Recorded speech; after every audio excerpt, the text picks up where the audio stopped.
Քրիստոնեությունը սկիզբ է առել Պաղեստինում, առաջին դարում, իսկ երկրորդից երրորդ դարերի ընթացքում արդեն լայնորեն տարածվել է Հռոմեական կայսրության մեջ և Մերձավոր Արևելքում։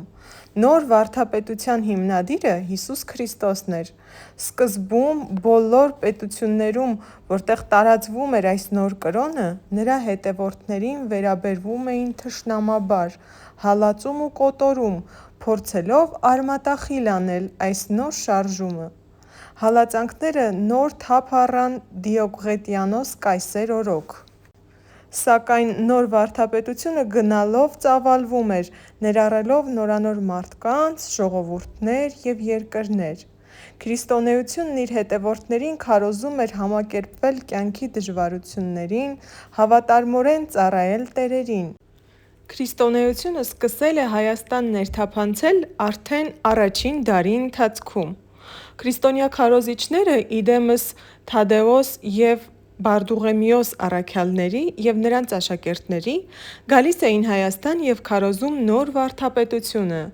Ժողովրդին հասկանալի լինելու համար նրանք սովորում էին հայերեն, ուստի հասան նշանակալից հաջողությունների, հիմնադրելով Հայաստանում վաղ քրիստոնեական առաջին համայնքները։ Քանի որ Հայաստանում քրիստոնեական եկեղեցու հիմնադիրները եղել էին Հիսուսի աշակերտները կամ առաքյալները, քրիստոնեությունը պետական կրոն հռչակելուց հետո այն կոչվեց առաքելական։ Երրորդ դարի վերջերին և չորրորդ դարի սկզբներին քրիստոնեական համայնքներ էին ստեղծվել թագավորության գրեթե ամբողջ տարածքում, որը հող նախապատրաստեց քրիստոնեությունը պետական կրոն հռչակելու համար։ Հայոց արքա Տրդատ III-ը սկզբում բացասաբար էր վերաբերվում քրիստոնյաներին։ Հալածանքների ենթարկվեց անգամ նրա մերձավորներից Գրիգոր Պարթևը, որը հետագայում պիտի հայտնի դառնար որպես Գրիգոր Լուսավորիչ։ Գրիգոր Պարթևը հրաժարվել էր պսակներ դնել Անահիտ Աստվածուհու արձանին։ Նրան նետեցին Խոր Վիրապի արքունի բանտ, որտեղ մնաց 15 տարի։ Գրիգոր Պարթևի բանտարկության 13-րդ տարում Հայաստան եկան քրիստոնեության քարոզիչ հռիփսիմյան կույսերը՝ Հռիփսիմեն, Գայանեն և նրանց ընկերուհիները։ Այս տարիների ընթացքում քրիստոնյաների նկատմամբ հայոց թագավորի վերաբերմունքը աստիճանաբար մեղմացել էր։ Բայց Դիոկլետիանոս կայսեր պահանջով հայոց թագավորը ստիպված եղավ հալածել Հռոմից Հայաստան փախած հռիփսիմյան կույսերին, որոնց մեծ մասը զոհ գնաց դրան։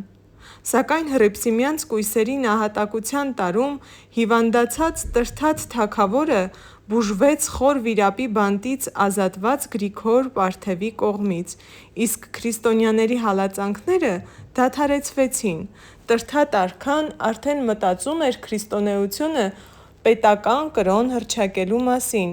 նպատակ ունենալով այդ ճանապարհով ազատվել կայսրից թագը ստանալու նվաստացուցիչ պարտավորությունից և ցույց տալ, որ նա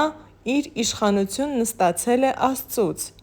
Ազատություն ստացած Գրիգորին թույլ տրվեց Վաղարշապատում հռիփսիմյան կույսերի նահատակության վայրում մատուռներ կառուցել, որոնց վրա 7-րդ դարում նրանց անուններով եկեղեցիներ կառուցվեցին։ 301 թվականին Գրիգոր Պարթևը 16 հայ մեծամեծ իշխանների ուղեկցությամբ ուղարկվեց Կեսարիա, որտեղ մեծ հանդիսավորությամբ ձեռնադրվեց հայոց մեծ եպիսկոպոսապետ կամ կաթողիկոս։ Թագավորության բանակն սկսեց ավերել երկրի հեթանոսական մեհյանները, իսկ Կեսարիայից հայրենիք վերադարձած Գրիգորը, որը լուսավորիչ կոչվեց քրիստոնեության լույսը Հայաստան բերելու համար, տարոնում ավերեց երկրի 8-րդ նշանավոր Վահագնի մեհյանը, հիմք դնելով հայոց առաջին եկեղեցուն։ Բագարան գալով Գրիգոր Լուսավորիչը Արածանի գետում մկրտեց Տրդատ III-ին ու նրա ընտանիքի անդամներին, նախարարներին, հայոց բանակը և հասարակ ժողովրդին։ Ագաթանկեղոսն իր Հայոց պատմությունում նշում է, որ մկրտվածների թիվը 4 միլիոն 334 հազար էր, 301 թվականին Հայաստանը առաջինն աշխարհում քրիստոնեությունը ճանաչեց որպես պետական կրոն։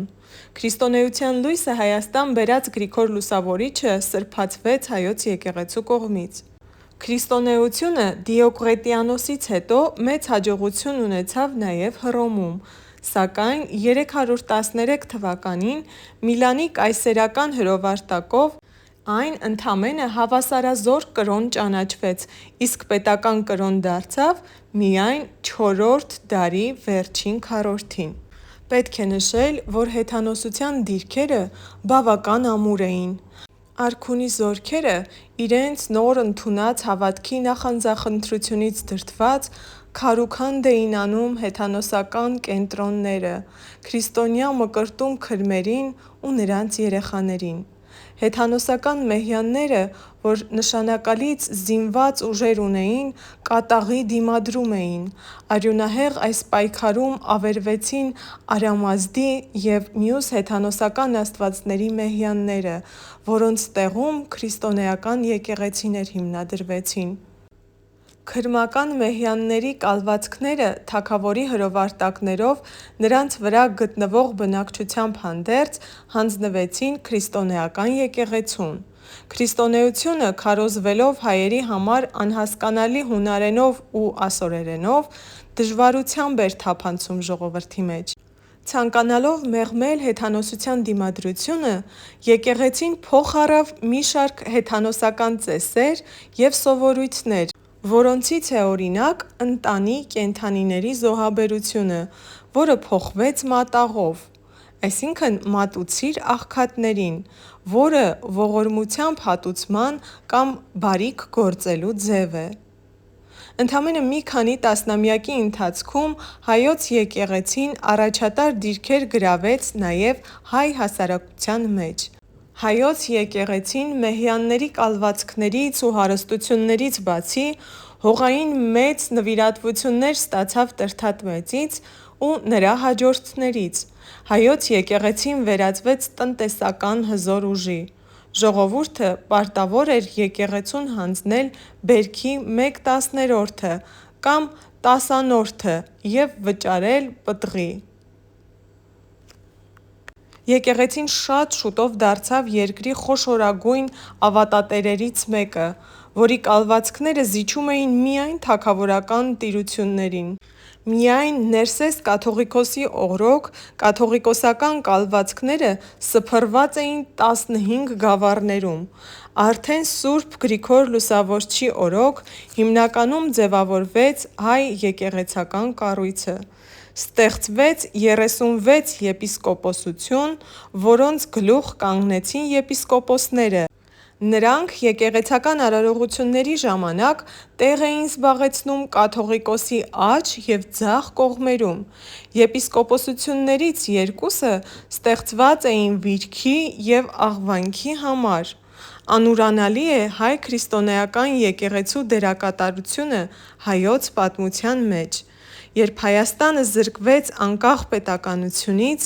Հայոց եկեղեցին իր վրա առավ հայ մշակույթի պահպանման ու զարգացման գործը և ազատագրական շարժումները գլխավորելու մեծ առաքելությունը։ Դարեր շարունակ այն ժողովրդին դաստիարակել է հայրենասիրության և ազգային գիտակցության ոգով։ Տրդատ III Մեծի իշխանության վերջին շրջանի վերաբերյալ պահպանվել են կցկտուր տեղեկություններ։ Հայտնի է, որ 311 թվականին նա ծանր պարտության մատնեց Մաքսիմիանոս Դայա կայսրեր մեծ հայք ներխուժած բանակները, որոնք փորձում էին պատժել քրիստոնեություն ընդունած հայերին։ Քրիստոնեության պետական կրոն հռչակվելուց հետո հռոմեական կայսր Կոստանդինի հետ հաստատվեցին բարիդրացիական հարաբերություններ։ Հռոմ գնացած Տրդատ III Մեծը և Գրիգոր Լուսավորիչը 321 թվականին դաշինք կնքեցին հռոմեական կայսրության հետ։ Դաշնագրով Հռոմը հանձն էր առնում անհրաժեշտության դեպքում ռազմական ուժով օգնել հայոց թագավորությանը։ Տրդատ մեծի օրոք թագավորական իշխանությունը խիստ ամրապնդվեց։ Քրիստոնեության ընդունումով արքունի իշխանությունը համարվում էր Աստծուց տրված և ոչ թե կայսրից ստացված։ Տրդատի իշխանության տարիներին հայոց թագավորությանը հաջողվեց իր գերիշխանությունը հաստատել հարևան Վիրքում և Աղվանքում։ Գրիգոր Լուսավորչի թոռ Գրիգորիսը ձեռնադրվեց հայոց արևելից կողմերի և վրաց ու Աղվանից կողմերի եպիսկոպոս։ Նրա քարոզչության շնորհիվ հայոց թագավորության ազդեցությունը տարածվեց մինչև Կովկասյան լեռները ու նրա արևելյան լեռնաբազուկները։ Տրդատ III մեծին է վերագրվում կաթողիկե եկեղեցու հիմնադրումը Վաղարշապատում 303 թվականին։ Արքան մահացավ 330 թվականին։ Նրանից մի քանի տարի առաջ Մանեա այրք կոչվող վանքում մահացել էր մենակյացության անցած Գրիգոր Լուսավորիչը։ Եթե հավանեցիք տեսանյութը, բաժանորդագրվեք իմ ալիքին։ Առաջիկայում տեսանյութ կհրապարակեմ նաև Տրդատ III մեծին հաջորդած Խոսրով B. Կոտակի մասին, որը Տրդատ III-ի որդին էր։